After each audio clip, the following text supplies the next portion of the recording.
Welcome to The Craft. I'm your host, May Globus.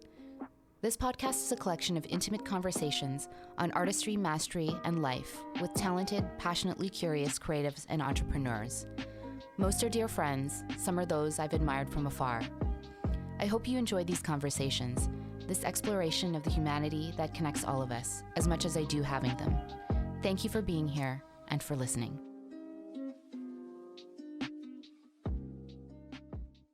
Steve Thorp has an energy about him that lifts everyone up. The serial entrepreneur has accomplished much in his young life, from a long career in action sports to a rewarding chapter in the hospitality industry. He grew up in Alberta, a lover of nature since a young child. Annual fishing trips with his father to BC eventually led to his move here at 18, where his entrepreneurial path truly began. Over the years, he's launched FreshTAP, Vancouver Urban Winery, and Postmark Brewing to great success. In this episode, we dive deep into what he's learned from his parents, his deeply personal learnings over the past year, a new self-care brand he's launching later in 2021, and more. Please enjoy this conversation with the truly kind, very authentic Steve Thorp. Steve, welcome to The Craft. Thank you. Excited to be here. I'm excited you're here too. Absolutely. First deep dive between us. Yeah, it's been a while. It's been a number of years actually since I've seen Absolutely. you, so this will be great.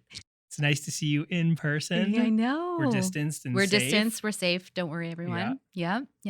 So I like starting the episodes thinking of how we connected, and we had a quick chat prior to this, but we met through our mutual friend Daryl Trinidad, affectionately known as Shout out Trini. to Trini. Thanks, Trini.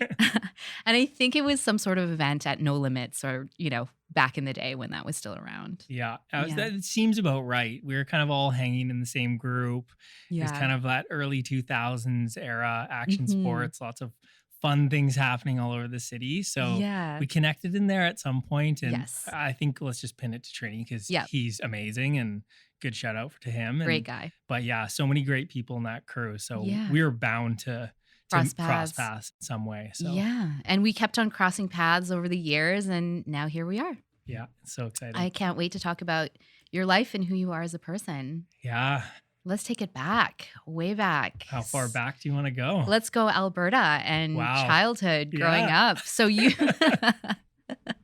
So you grew up with entrepreneurial parents. I did. Yeah. Good place to start. You know, when we were young, my sister and I, we were in a small household, humble beginning in a small rural town. And, my parents were entrepreneurs from an early beginning. And we kind of got to really see it firsthand, the ups and downs and the struggles and kind of what they went through to really build their business. And, we're young kids going to school and, once in a while going to their office and sleeping on the couch, and they're doing late nights, and, we got one car. So it's a struggle to like get everything done and, get to hockey practice and all those things. But, it was so exciting to watch. And, my parents are just incredible, resilient, loving people. So, no matter, how low the lows were or anything, they were just always, so loving and caring and, just kept the ship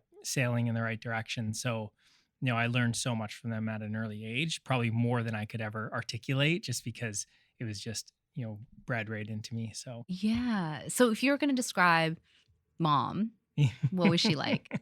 Mom, Charlene is even keel, the kindest, warmest, loving person you'll ever meet. She's like biggest smile, wants to hug everybody. It's been a tough year for her not getting to hug everybody. But just like caring and, optimistic and just, always there. She was kind of like the mom to all of our friends as well. So many of my sisters as well. But like, we walked home for lunch every day through middle school and high school, and she'd make my friends lunch and just was the best. And dad? Dad is incredible. He's a geologist by trade. He's like the most intelligent person I'll ever meet. One of his mottos is lifelong learning. So he always instilled that in us. And again, just so supportive and energetic and, curious and always wants to learn and chat. And, he's one of those dads where you have a glass of wine and you can just chat for hours, you ask him about how a helicopter operates, and he's never really flown one, but he knows how it works. That's So amazing. be ready for Yeah. like a long conversation.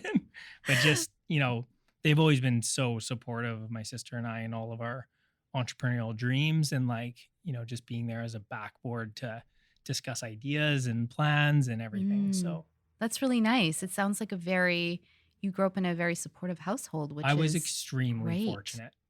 Like, definitely as you get older and you start to have those discussions with more and more people, you realize like how fortunate you are to have a household like that. And, I'm just, yeah, I think about that every day and pinch myself that I Mm. had that support when I was Hmm. young, and it allowed me to really get to the places I've got to in life. Yeah, right, right. I feel like when you have a supportive household like that, you can be who you are. Yeah, Hmm. I think so. Yeah. And you're really close to your sister too, right? I am, Yeah. absolutely. Yeah. Yeah, she's 2 years older. She's a very supportive big sister, always there for me, and she's got her own small businesses as well. So I've, been there for her through the ups and downs and her successes and her shortfalls, and been there to help coach her as much as I can, and she's been a huge inspiration to all of us as well. So, That's amazing. And you as a kid, what were you like? oh man. Well, if you had, my parents or Tara here, they might give you different stories. So, um, I think I was a pretty easy kid. My parents would like throw a box of Lego in front of me, and it was kind of my babysitter. I would just like build stuff for hours, or I used to draw a lot when I was young, and I played every sport. I loved to just be outside. When we were young, we didn't have a lot, and so my parents, would just send us outside and, go play, go into the park. And, um, we spent a lot of time in the outdoors when we were young. My dad, being a geologist, he spent a lot of time outside. So we used to camp and fish and travel a lot kind of throughout Alberta when we were Hmm. young. And there was always other kids around. My parents used to take like other kids that weren't fortunate enough to go camping with their family. We used to bring them along when we were young. And so there'd always be people around. My dad teaching them how to make a lean-to and a fire and how to navigate with a compass. And it was just incredible. So we spent a lot of time just being outside and, getting dirty and all Hmm. the fun things. So I was a pretty content kid, I think. I would think I was Yeah, it pretty sounds like easy, a but very full yeah, childhood. yeah, it Yeah. was a lot of fun for sure. In Alberta, you kind of have to like come up with things to stay interested. Yeah. We're in a really small town, Yeah. so but a lot of sports and Hmm. a lot of great friendships. Mm. And you're big into fishing Yeah, huge. Still today, like I think my back dad then and now. back then and now, my dad put a rod in my hand when I was probably, I don't know, 2. I've got funny photos of me holding fish, and when I was 9 years old, 9 or 10 years old, my dad he was like, Kate, you're ready. We're going fishing for salmon in BC. So we went on our first road trip out to BC, and I still remember it like clear as day. I remember driving through Vancouver, and we actually got on the ferry going to the island to fish a river called the Big Qualicum. And I remember we got on the BC ferry boat, and off the back of the boat, we were kind of on an evening ferry, and there was fireworks in the sky. And it was one of like probably the Symphony of Fire or something. Yeah. And I was just like in awe. I was like You're like, I'm jaw going to live dropped. And here. I was like 9 years old, like this is my home. Yeah. And so that was the first trip. And from, 9 or 10 years old all the way till, I moved to BC when I was 18, my dad and I would come to BC, 2, 3, 4, 5 times a year to go steelhead and salmon fishing. So we fished all up and down the coast, like Mm. all over the Vancouver area, but a lot up in Prince Rupert, Kitimat, Terrace area. Went to Haida Gwaii a few times, and Beautiful. we would just take off driving. And my dad would, we'd fish for a week, would fish for 10 days. Maybe I'd miss a bit of school. And, Yeah. it was incredible because, we'd have these like long, long trips and days where, he became like my teacher and coach. And so we'd chat through all sorts of stuff, Yeah. life, school. I was just gonna say that's Yeah. amazing to be able to spend that much time with, a parent and have that time to build like such a strong relationship. Yeah. It was great for sure. Mm. And we were steelhead fishing a couple weeks ago out in Chilliwack on the Vetter. And I think I took like a little selfie of us, and I was like, it like it's something like almost 30 years of fishing together. Like it's pretty special. So Oh, that's so wonderful to yeah. have that tradition.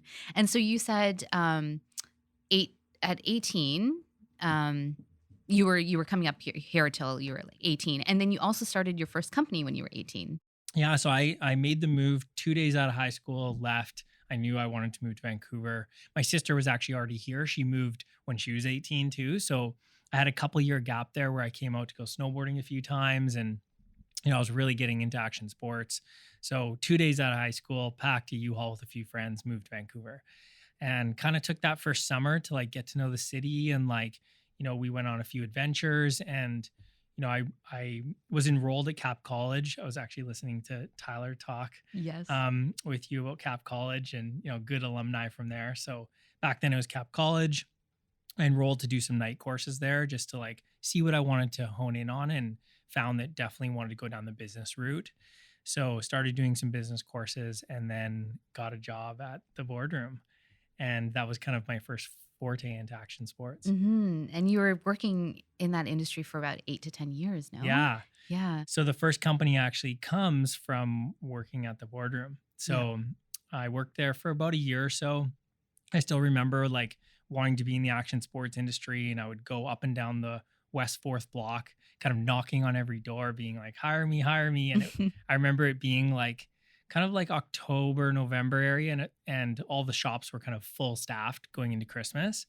And finally, Jay and Pear at the boardroom gave me a shot. They're like, all right, like let's give this like really energetic, hungry kid one shift a week. So they gave me a couple shifts, and then I started picking up some more shifts. And by the, a few weeks in, I was full time. And so I spent about a year at the boardroom, and it was fantastic, family owned business. Got to meet like a lot of my dear friends today. And through working there, it was considered like an A tier account. So a lot of the reps from a lot of the brands would always show up. So I started kind of quizzing them about the back end of the industry, how it worked, reps versus distribution houses and brands, where are they from and how it operates. And I got really fascinated with the back end of the industry. And so after about a year at the boardroom, I decided that I wanted to start a small agency and move into the wholesale side of the business. What is it about the industry that you loved so much? Oh wow, we could do a whole session just on this. It's incredible being in an industry where everybody has a true passion to be in that industry. And it's probably a lot. Like if you talk to anybody who specializes in anything, they'll probably say the same thing, but it's really unique when you get into the sports world, and at that time the action sports world, because it was on such a height. Like it was, entering the Olympics, and the X Games were starting, and it was, a really inspiring culture around the world where art and everything was moving into action sports. And so to be a part of that, there was so much passion in it. And there's all these new brands that were getting like global exposure, and like it was just a real height of the industry. But then everybody in it is really in it authentically for a reason. They really love the sport, really love the culture of it. So you're surrounded by a lot of people that just really had a ton of passion for it.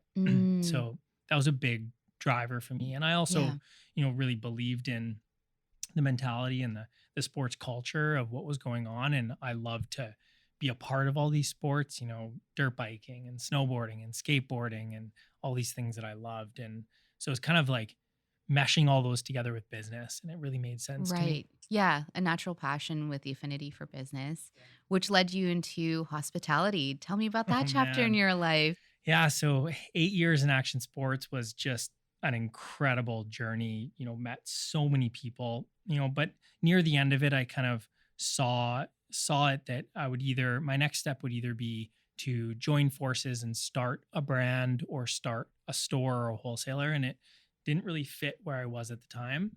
So what I did was I actually transitioned my agency at the time into a marketing agency. So there's actually a little gap in between, which you might or might not know about. But I started an agency called The Antidote.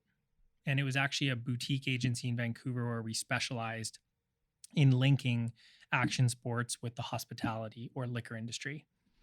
And it was a ton of fun. It's actually where my first main business partner, Mike, and I kind of joined forces in the agency. We got to kind of link into the liquor and spirits industry a little bit and kind of get into some of the bigger brands like Molson and Absolute.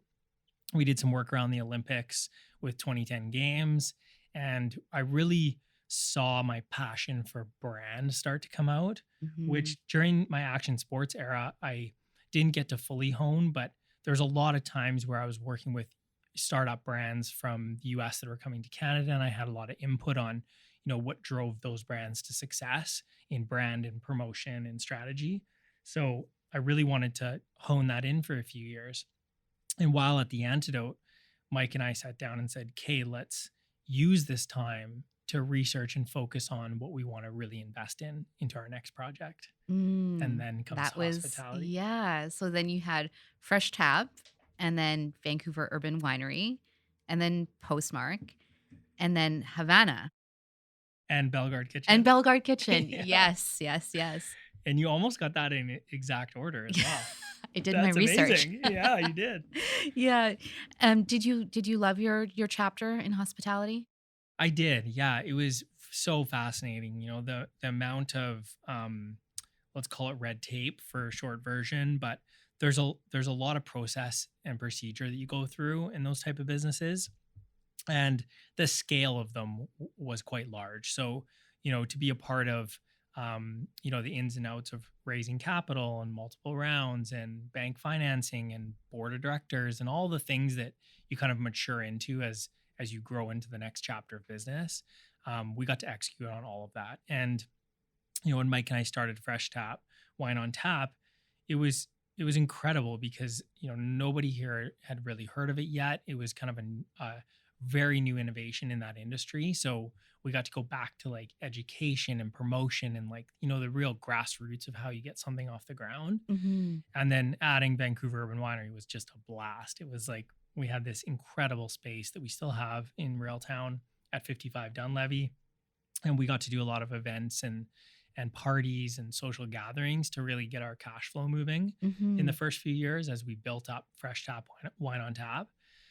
So those two combined, it was a really fun chapter. It was a really fast-paced chapter for sure. So that was kind of around 2012, 2013. And a lot of newness and a lot of challenge, but very, very exciting. And got to kind of bring a lot of my experience and connections from, my 8 to 10 years now through action sports and marketing into those businesses and then really thrive on those. Yeah. So what was you were talking about challenges. Yeah. If you were going to talk about a challenge that you had in hospitality, what would you say, you learned the most? Oh man, I think some of the bigger challenges in those first few years were right at the beginning and really trying to kind of decipher the code in a lot of the legislation and alcohol licensing and really get the project off the ground. And it was extremely challenging at the time. Mike and I were looking around Vancouver at physical sites to be able to launch the business. And, there wasn't really anybody to answer any questions definitively through the province or the city on yes or no, you can't do this. So we had a couple of strikeouts that didn't work through, different red tape that really took us to a low. And we had invested a lot of capital and we were really bringing everything we had to the table. And, it's just like a bit of luck, a bit of timing, a bit of experience all mixed together that one morning after we actually struck out on a building that we really wanted, I got the call from our realtor and he's like, "Hey, 55 Dunlevy just came available." And, it was like this beacon of light through a lot of dark that you got this call. And we rushed to the meeting, met the landlord that day for coffee. He loved our strategy. He's this really brilliant, bright man. And he believed in us and we ended up getting that lease and that started that entire chapter. And it was all came out of that struggle and that determination to get that done. And so that was a big one. I think, the other ones, there's so many highs and lows when you're starting a business like this and you're in an entrepreneurial business. But, a lot of it was just, around cash flow and financing and getting to the next milestone and the next milestone and growing the business and, so many little challenges along the way. But just making sure that you're staying even keeled and focused on your goals. Mm-hmm. And you can make your way through that path. Yeah, and I'm just listening to you right now, and the word that's coming to mind is just making sure that the business is sustainable. So, like, and having, yeah, like you're talking about cash flow and strategy, and just making sure that you can, if you want a long term business, that you're thinking of all of those things along the way. Absolutely. Hmm. And then Postmark, Yeah. um, it's so incredible the brand and the community that Thank you you. guys created around Postmark. You feel really proud about that one? I do, absolutely. It was really kind of at the pinnacle at the time of taking everything that we had learned and all of our contacts and all of our love for photography and our art and culture, and making something and the craft of it and the business, and applying it all together. And it Mhm. was really like putting myself and Mike and our other partners, putting ourselves on a platter and just kind of like out to the world. And it was so much fun. It was a extremely fun business to be in at the time. It was, the height of when craft beer was really growing in the province and globally. And we got to really be a part of that and be a part of that kind of historic wave of craft beer. Yeah. And I think like, oh man, I don't remember the exact numbers over those years of how many breweries were opening and growing, but I think just in our year of 2014, there was like 60 breweries or something that opened in Oh, no BC. way. Wow. And, Mhm. there's just hundreds and hundreds of them now, and it's just such a thriving culture.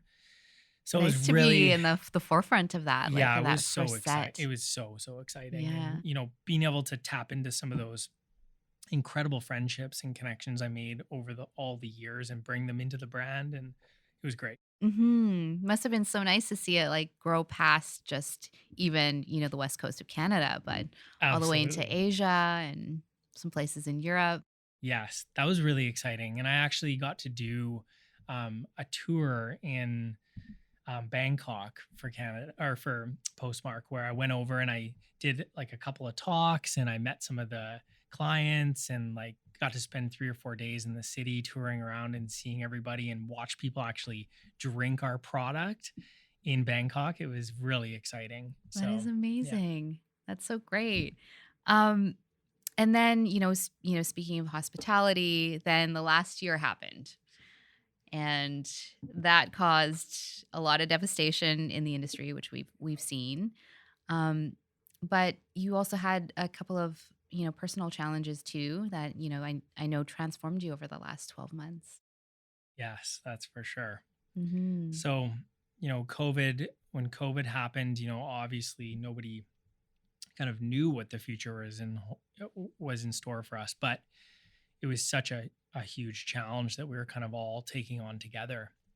And at the time, I was actually transitioning out of hospitality.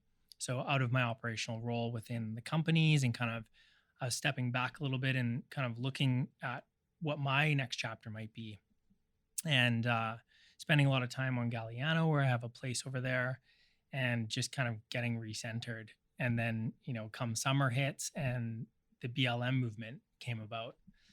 And that's when, not only on our business, but me personally, I went into a huge challenge. Hmm. So, yeah, it's a difficult thing to unpack and talk about, but what had happened was we had a real big misstep in our business a few years prior with a group of staff that were really trying to wholeheartedly come to us with an issue that was in the business and that had happened at a staff event. And we just really treated the situation very poorly. And they came to us back then with a lot of like beautiful education and resources, and were really trying to talk to us about white privilege and what was going on in the downtown east side in our business. And we managed it really badly. We went into defense mode and kind of managed the situation into silence. And when the BLM movement happened, it really resurfaced. We were one of the businesses that got called out in that. And um, myself and some of the partners did personally as well. And I kind of, I really sat in it. It humbled me in a huge way, like that words can't even describe. And, through that, I can sit here today and say that, it was definitely the most challenging point in my personal life and business life, no doubt, but it is also probably the most rewarding and transformational things that I could have ever done. So you sit here thinking, I think back to all the challenges of going through that, but how rewarded I feel to actually go through it, because it has changed me. And I truly believe it will change me for my entire future now, and how Mm-hmm. I live my life, and who I surround myself with, and how I do business, and, how I look at the world, and how I educate myself. So it was, but it was, yeah, a really tough chapter. Yeah. What did you learn most about yourself in this time? Like that you can, you know, if you that you feel like sharing. That's a really great question, May. I think there's a magnitude of things that I learned, but through some really close friends to me, um, they really helped me keep accountable. And I think accountability is something that, is really hard for some people. Once you start to unpack things and you start to really open your eyes to them, and you're able to accept them and take responsibility, which is such a challenging part, then it's the next step of accountability. Mm-hmm. And so I think learning a whole new set of accountability for myself was huge, especially through such a big challenge. Um, and then really just being able to, look at myself and understand where my shortcomings are as a person, and not pointing blame and not doing any of that, just unpacking it and understanding it so that you're able to learn from a different perspective. Mm-hmm. Get those blockers off, and just go back to, how can I learn to be a better person?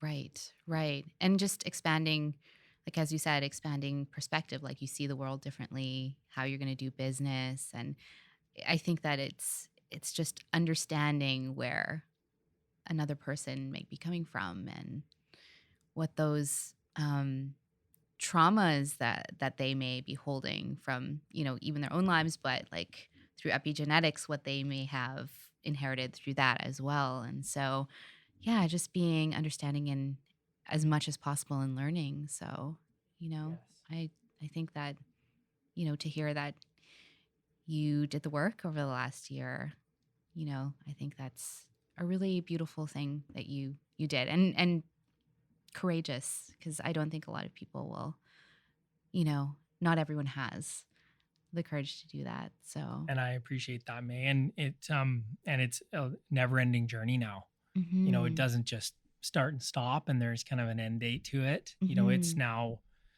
a prescription that you bring into your life, and you live it every day. And going back to my dad's classic saying of lifelong learning, it's now a piece of my life that I authentically want to integrate in mhm, and keep mhm. learning and keep evolving. I'm not perfect. I'm not today, and I'm probably still going to have some stumbling steps in the future. But if you're open to that, and you're open to listening, which is a huge part of it, Mhm. um, then I think you can stumble through those okay, and there'll be people there to help pick you back up and support you to move forward. Absolutely. And the reason why I do say, that it's really courageous that you did that is, last week there was a lot of heavy things that were happening in the news with Asian hate and, women not feeling safe walking. And so I think for many people it was heavy, but the thing that was really wonderful was I can't even tell you how many people, particularly men actually, that reached out, picked up the phone, and just said, "Hey, I don't know what it's like to be you, but I just want you to know that I'm learning and I'm here. And if you need me, just call me."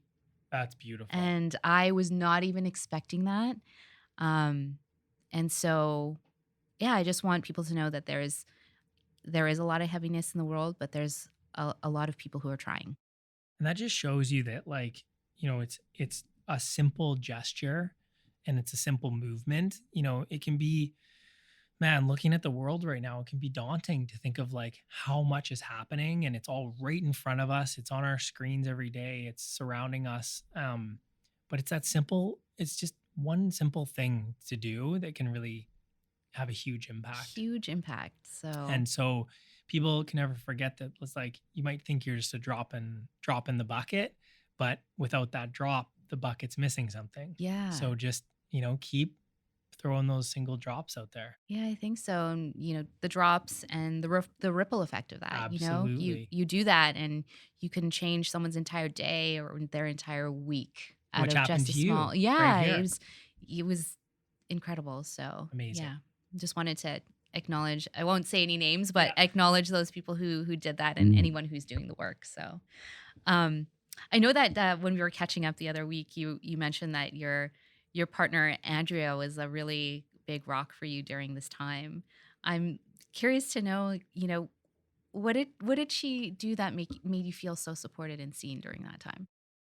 Oh man, yeah, she was fantastic. I think being that we're kind of in a new relationship, like seeing kind of one of my biggest lows as a human being, she didn't have to do a lot, but what she did was she was just right there through the whole thing as like a great sounding board and just was like open to listening and talking and discussing what I was going through and supportive, not being reactive and just like being a great human. Mm, She's a beautiful spirit. And so, having somebody like that was literally right beside me through the whole thing, as we're in the middle of COVID and she's my partner in it. So that was fantastic to have.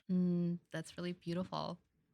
I have this uh, question, and it's something that I've been thinking about for quite a lot the past week or so. I'm curious to get your perspective on this. When I see you, I see you as a very positive, um, fun, always smiling human, and I feel like I'm quite similar in those ways. I I'm would definitely say so. I'm just curious, do you ever feel pressure to always be the positive, uplifting one in your community, even when you're going through a hard time? Wow, that's a really great question.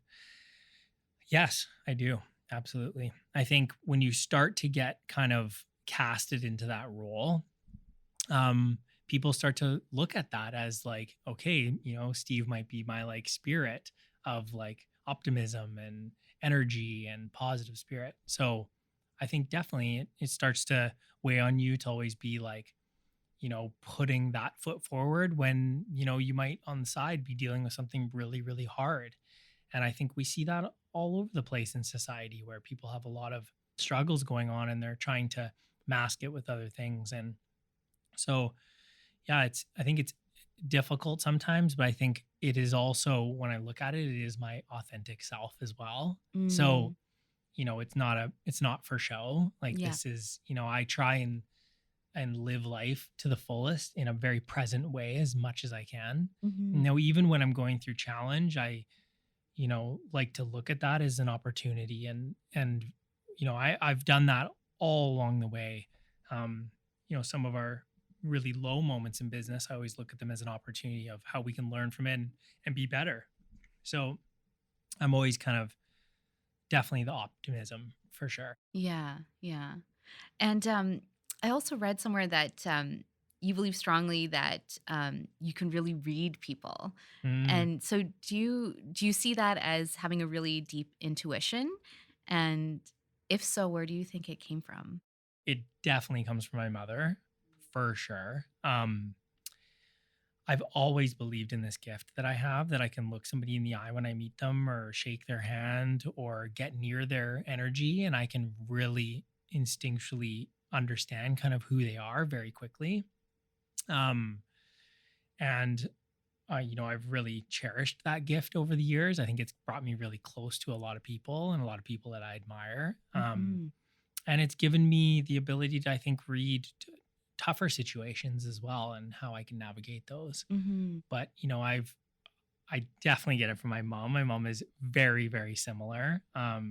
you can just tell when you meet her, she's like, her energy is almost reading you the minute that you get into her aura. You're trying to hide your aura. Yeah. So, but I believe that I can still hone in that gift a little bit more as I mature and get older and use it for some real good.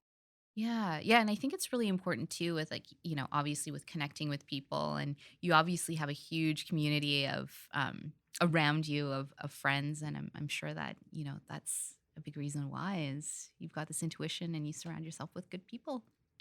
I hope so. I'm curious, being someone who's entrepreneurial with a lot of ideas, how do those ideas come to you? And how do you know which ones you truly want to pursue? You are just full of awesome questions today. You know that? You're great at your job, May. Thank you. I try. I'm just also very curious. I know you are. It's fantastic. Such a beautiful quality. Man, again, great question. I think I get I get inspiration from so many places. The people I surround myself with, the places I travel, the things I read. I feel like I'm a constant sponge for inspiration from any angle. I love human connection. Always have. Like we were chatting earlier when I came in, you and I are very social creatures. So this year has been definitely a bit of a challenge. We're trying to find how we can still, have that, that social setting in a very awkward time. But the human connection part is still alive and well. You can pick up the phone, you can Zoom, you can do whatever you want to. But the idea part really comes to me in a lot of different ways. I would say like this is such a like classic entrepreneurial thing to say, but a lot in the shower. Yeah. I agree with that one. Me too. Man, it's actually funny. I remember being at a TED event a couple years ago, and they had this incredible installment where it says, "Where do your ideas come from?" And you walk through the two panels, and one panel you walk through said the shower, and the other one said the rest of life. And it was like 5 times more people on the shower side, and it had a little ticker above, and the numbers were like astronomically more. Why do you think that is? I think it's just a very like one-on-one time where you're spending time with yourself and you can really get into your mind. My mind wanders when I do yoga or when I do any sort of like meditative practice. When I fish, which is a very meditative practice, I get in my mind a lot. I was having a massage not too long ago, and my mind just like goes so deep into idea thinking. I can't really slow it down. So I pick up a lot of ideas in that way, but a lot of those ideas kind of stay in the back of my mind, or I jot them in one of my notebooks, and I'll reference those every once in a while. And it's, how you then evaluate and decipher which ones are good and bad. That really is like a lifelong journey.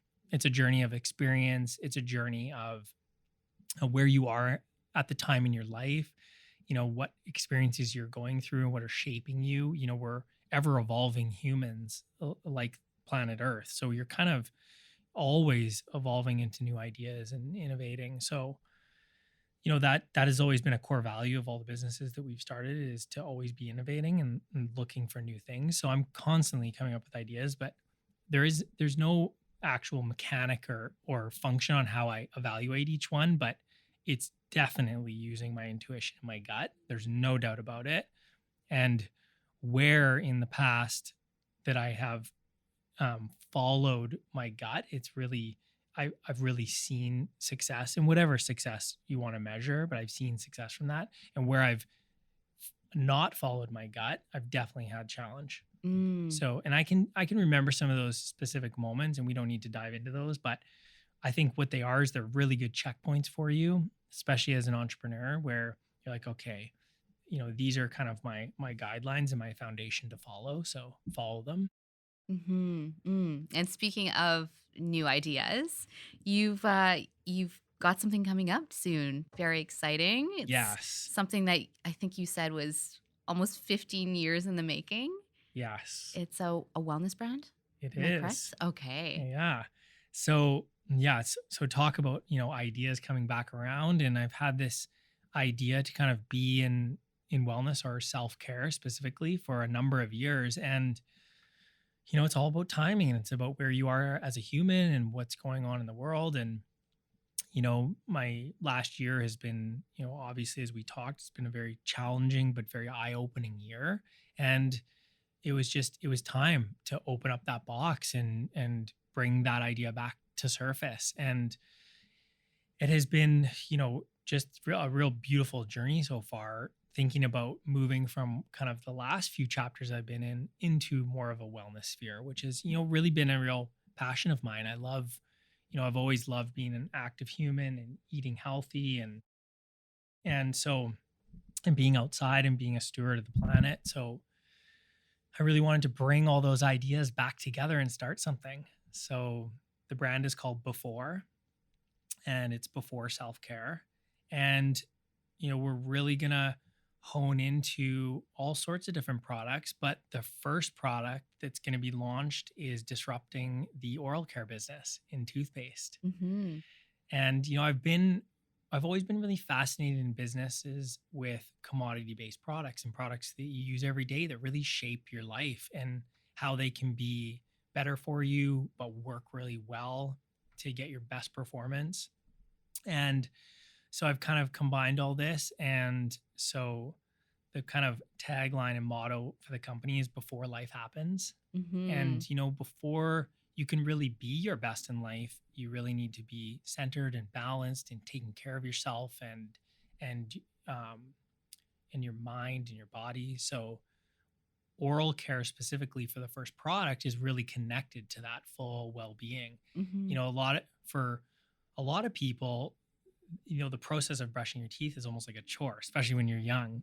And so as you get older and you start to learn about all these routines that can really help you be, better in your full self, oral care is definitely one of them. Mm-hmm. And there's a lot of great stats and great research that we've dove into over the last 6 months.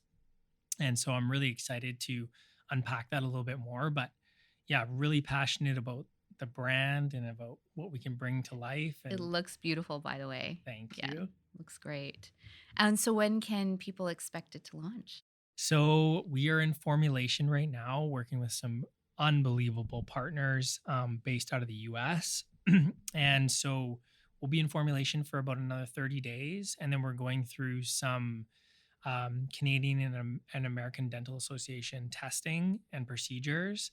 And then we will be launching after that. So let's just put a timeline on it of about 8 months. I don't know when this is going to air, so maybe a bit shorter than that. Yeah, it'll be like probably a month.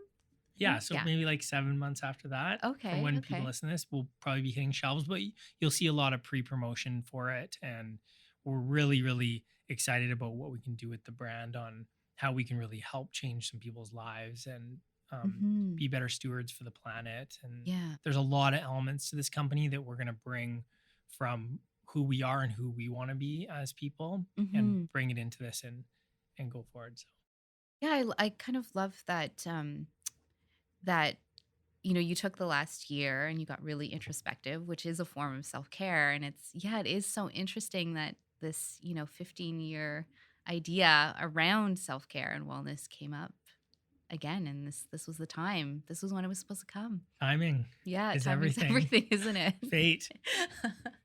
Well, I just have 2 more questions for you. Okay. The first one's a fun one. Well, I think it's fun because I love traveling. I know you love traveling. Yes. So when restrictions lift, where do you want to go? Oh man, so many places. Just bottled up. I think being able to stay still for the last year has been, I know a challenge for a lot of people, but I think when we look back at it, we're all going to be so rewarded by it.